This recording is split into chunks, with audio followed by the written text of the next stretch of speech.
பண்ணுறேன். ஹாய் நண்பர்களே, இரவு வணக்கம். இன்றைக்கி நைட்டு பாருங்கள், இட்லி. என் ஃப்ரெண்டோட பையனுக்கு பிறந்த நாள். அதனால் அவங்க இன்றைக்கி எங்களை ஏதோ செய்ய வேணாம், நைட்டு டிஃபன் எங்கள் வீட்டில் தான் சொன்னாங்க. இதை பாருங்கள், நல்லா சாஃப்டான இட்லி, வடை, பொங்கல், சாம்பார், கத்திரிக்காய் பஜ்ஜி, அப்புறம் தேங்காய் சட்னி.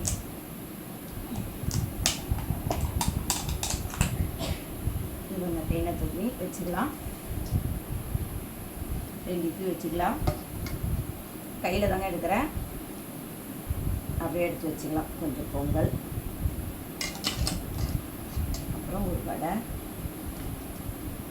சாம்பார் ஊற்றிக்கலாம். கத்திரிக்காய் பஜ்ஜி சாம்பாருங்க, சூப்பராக இருக்கும் பொங்கலுக்கு.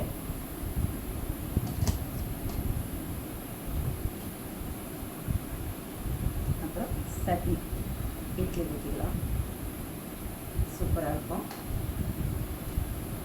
இன்றைக்கி நைட்டு இட்லி, பொங்கல், சட்னி, சாம்பார், வடைங்க. பிடிச்சிருந்தால் லைக் பண்ணுங்கள், ஷேர் பண்ணுங்கள், கமெண்ட் பண்ணுங்கள், சப்ஸ்கிரைப் பண்ணுங்கள். வாங்க நண்பர்களே, சாப்பிடலாம். அடுத்த வீடியோ பார்ப்போம். பாய்.